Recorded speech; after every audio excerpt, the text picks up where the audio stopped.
Eu queria convidar você para fazer uma leitura no Salmo de número 107. Nós vamos ler do versículo 21 até o versículo 30. Salmo 107, nós vamos ler do versículo 21 até o versículo 30. Deixa eu usar meu violão aqui como base.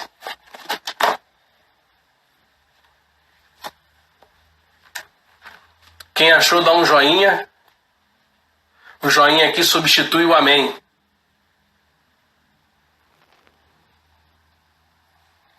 Aleluia. Diz assim a palavra do Senhor: rendam graças ao Senhor por sua bondade e por suas maravilhas para com os filhos dos homens. Ofereçam sacrifícios de ações de graças e proclamem com júbilo as suas obras. Os que tomando navios descem aos mares, os que fazem mercado na imensidão das águas. Estes veem as obras do Senhor e as suas maravilhas nas profundezas do abismo. Pois ele falou e fez levantar o vento tempestuoso que elevou as ondas do mar. Subiram até os céus, desceram até os abismos.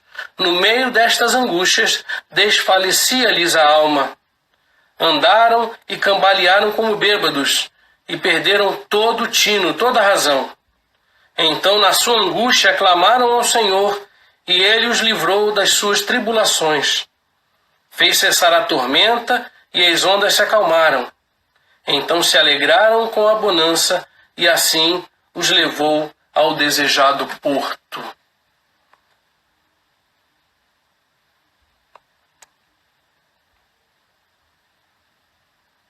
Amém. Salmo 107 não se resume só a esses versículos, na verdade são 43 versículos, e eu diria que é um dos salmos preferidos da minha infância e da minha adolescência. Quando lia e meditava neste salmo, eu entendia, de acordo com as várias situações que são apresentadas aqui, em forma de poema, o quanto Deus é bondoso, maravilhoso, a sua misericórdia dura para sempre, e como Ele sempre está pronto, independente da circunstância, a ouvir o clamor do seu povo. São várias as circunstâncias que são apresentadas aqui no Salmo 107.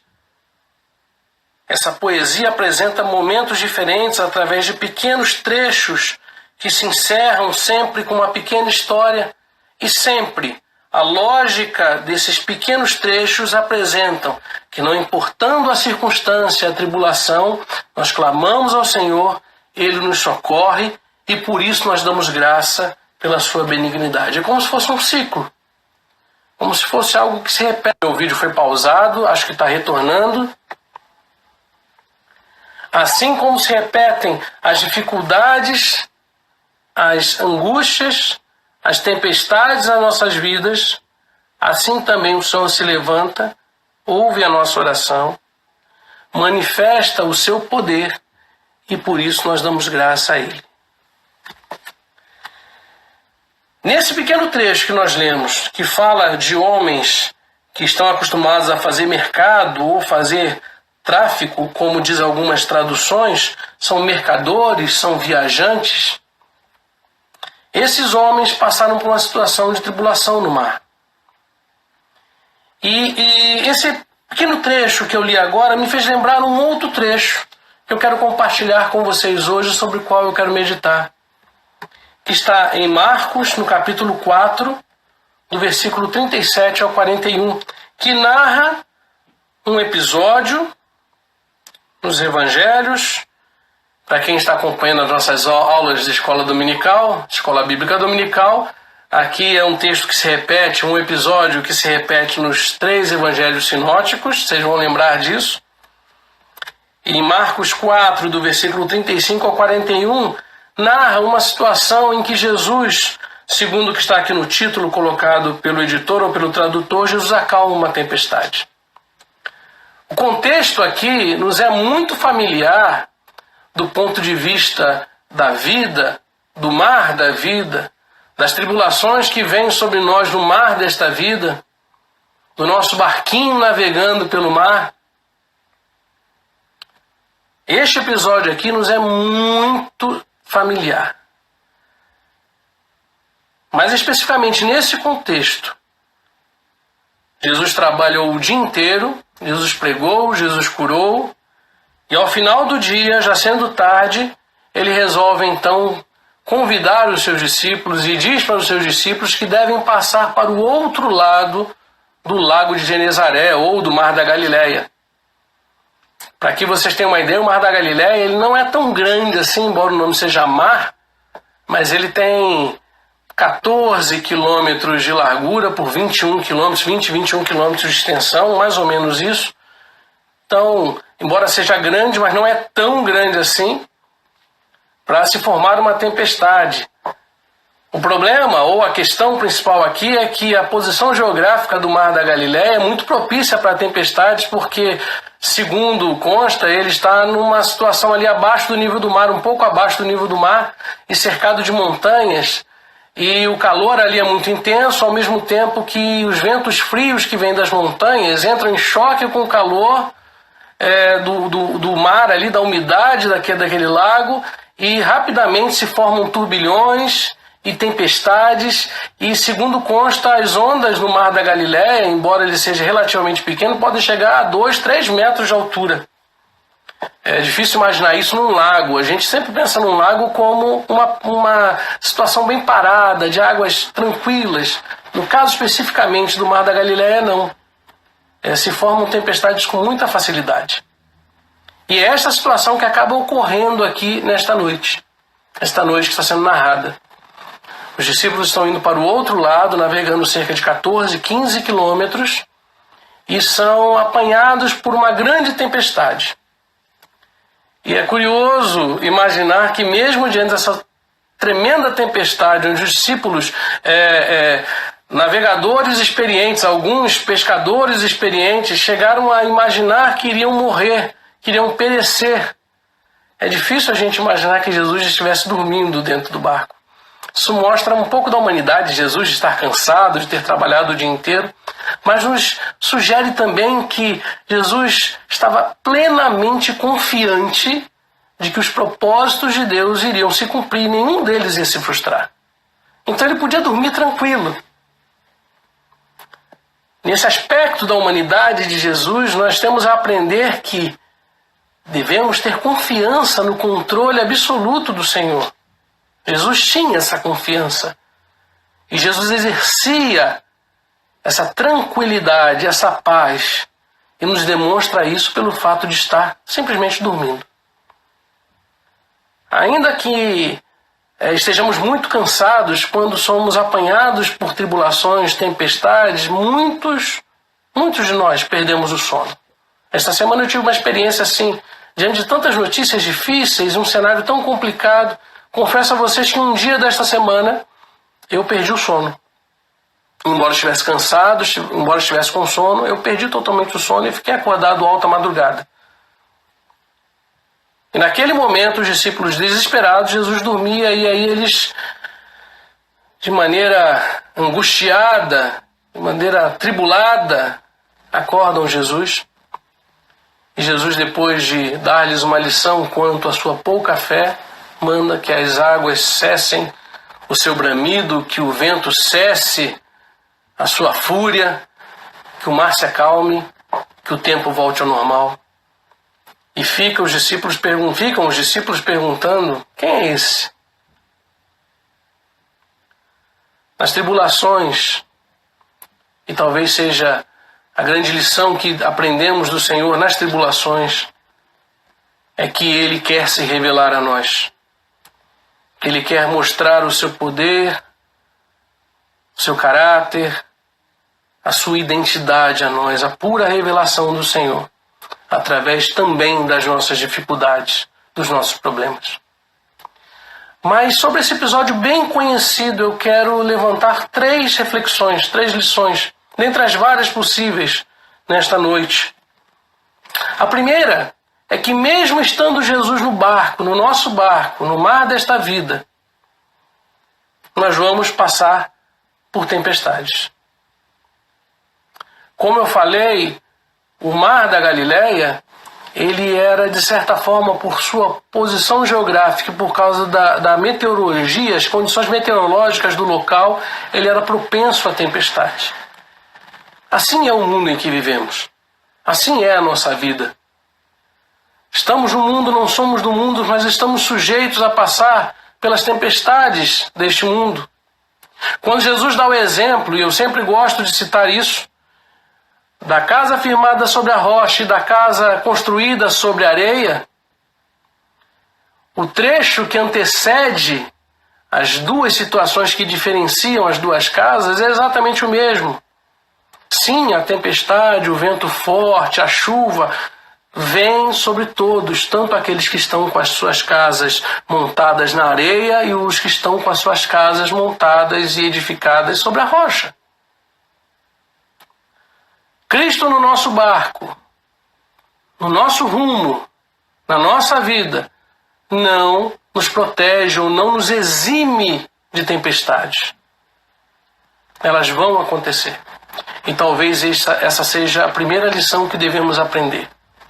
Nesses dias difíceis, nesses dias de incerteza, nesses dias em que o mundo, como diz lá no Salmo, como as pessoas parecem estar bêbadas, procurando a razão, procurando um argumento em que se agarrar. Sim, nós estamos no barco, estamos no mar revoltoso, mas temos Cristo no barco. E a segunda lição é que mesmo sendo frágeis, e somos frágeis, mesmo a nossa fé sendo pequena, e muitas vezes ela é pequena, eu diria, por todas as vezes, em todas as situações, nossa fé nunca parece estar do tamanho da nossa necessidade, mas mesmo assim, se clamarmos ao Senhor, e podemos clamar ao Senhor, Ele nos ouve. Isso nós vemos no Salmo 107, que aqueles homens clamaram ao Senhor, e vemos em Marcos, quando os discípulos clamam ao Senhor. Pode parecer ali que havia um certo desespero, e havia desespero na palavra dos discípulos. Senhor, o Senhor não está incomodado que nós vamos morrer? Como pode o Senhor dormir? Às vezes nós nos comportamos assim. E essa é a nossa humanidade falando alto. Enquanto em Jesus temos uma lição da humanidade que confia plenamente nos propósitos do Senhor, do outro lado nós temos a humanidade dos discípulos mostrando algo muito mais frequente na nossa vida, que é o medo, que é a incerteza, que é a angústia diante das situações. E é aí que a gente pode clamar ao Senhor, é aí que a gente deve clamar ao Senhor. E com certeza Ele nos responde. É aí que devemos dobrar os nossos joelhos, é aí que devemos estar prontos em qualquer situação a orar, a levantar a nossa voz, a interceder. Rasgar o nosso coração diante do Senhor, deixando clara toda a nossa angústia, todo o nosso medo, toda a nossa incerteza. E Ele vai nos ouvir. E Ele vai nos responder. E ao seu tempo, Ele vai mandar o mar se acalmar. Vai mandar o vento parar. E tudo vai voltar ao normal. Assim como está escrito. E a terceira lição que a gente pode aprender nesse episódio é algo que me chamou muita atenção quando eu li esse texto. E olha que esse texto para mim é muito conhecido, mas é fantástico, é maravilhoso, é abençoador quando a gente vai a um texto e ele fala uma coisa nova que a gente nunca tinha se dado conta. E eu confesso a vocês que eu nunca tinha me dado conta do que está no versículo 36, que diz assim: e eles, despedindo a multidão, o levaram assim como estava. Porque Jesus estava dentro do barco pregando para as multidões que estavam na praia. E em um determinado momento, já no final do dia, eles pedem que eles vão para o outro lado, como eu havia narrado agora há pouco, descrito agora há pouco. E no versículo 36 ele diz: e eles, despedindo a multidão, o levaram assim como estava, no barco. E outros barcos o seguiam. Eu penso que muitos barcos seguiam aquele barquinho onde Jesus estava. Até há situações em que Jesus mesmo repreende, porque algumas pessoas seguiam simplesmente porque queriam comida de graça. Há um episódio assim. Algumas pessoas porque tinham curiosidade. Alguns provavelmente seguiam para confrontar Jesus com os princípios religiosos, o judaísmo. Eu não sei qual o interesse daqueles outros barcos que seguiam Jesus. Mas o fato é que a tempestade veio sobre eles também. Percebem isso? E que quando a bonança se instalou naquele lago, naquele mar, também eles foram beneficiados. É algo maravilhoso imaginar que quando a igreja do Senhor clama, quando a igreja do Senhor se põe na brecha como intercessores, quando a igreja do Senhor confia no controle de Deus sobre a história, sobre o mundo, sobre todas as coisas, nós abençoamos outras pessoas. Quando a calmaria vem, quando o Senhor instaura a calmaria, também outros são abençoados. Outros que talvez nem saibam exatamente o que está acontecendo são abençoados. Então, nesta hora, é hora da igreja dar testemunho das maravilhas que o Senhor tem feito, como diz lá no Salmo 107. Render graças ao Senhor, bendizer ao seu nome, mas não de forma tímida, não de forma acanhada, declarando, proclamando as maravilhas desse Deus fantástico, desse Deus maravilhoso, além da nossa possibilidade de entendimento, aquele que é conosco todos os dias, aquele que vai conosco no barco, aquele que acalma as ondas, que faz parar a tempestade, e aquele que nos deu uma fé, que nos torna confiantes de que Deus está no controle. 3 lições, volto a dizer depois da pequena pausa. Jesus está no barco não significa que não vamos sofrer tempestades, não vamos passar por tempestades. A igreja do Senhor está neste mundo e vai sofrer as tempestades. Nós como pessoas e nós como igreja. A segunda lição, se clamarmos ao Senhor, se nos humilharmos, se buscarmos a face do nosso Deus, ainda que mostremos toda a nossa insegurança ou toda a nossa falta de fé, Deus nos ouve, nos atende, porque nos ama, porque é fiel à sua palavra. E a terceira lição, quando Deus age nas nossas vidas, Ele abençoa as pessoas que estão em volta de nós. E isso é motivo de testemunho, para que reconheçam, todos aqueles reconheçam, que nos cercam, que são abençoados também, que o mundo reconheça que só o Senhor é Deus. Ele tem o controle de todas as coisas. E Ele está no controle de todas as coisas. Diga para você mesmo. Olhe para o seu interior. Talvez você esteja angustiado pelas situações, por esse momento difícil do nosso país, do planeta. Talvez você esteja perto de pessoas que estão angustiadas. Talvez você conheça gente que está muito angustiada. É certo que aqueles que não estão muito preocupados estão indo para a praia. Mas é certo também que há gente angustiada. Há aqueles que têm parentes nos hospitais, há aqueles que estão nos hospitais, há aqueles que têm incerteza se o seu quadro clínico evoluiu ou não para o Covid.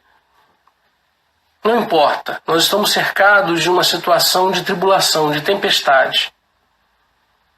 E volto a dizer, como disse domingo passado, as consequências deste momento histórico, inédito em todo o planeta são imprevisíveis, porque elas têm impactos não só na área da saúde, mas na área da economia, na área das relações sociais, enfim, nós estamos vivendo um momento inédito e muito complicado. Mas nós devemos ter confiança, segundo a palavra nos ensina, que o Senhor está no nosso barco. E se clamarmos, Ele nos ouve. E ao nos ouvir e nos abençoar, isso servirá de testemunha a todas as nações que só o Senhor é Deus. Queridos, tenham confiança. Deus está no controle. Estejam em paz. Deus está no controle da nossa vida, da nossa história. Esta é a palavra do Senhor. Amém.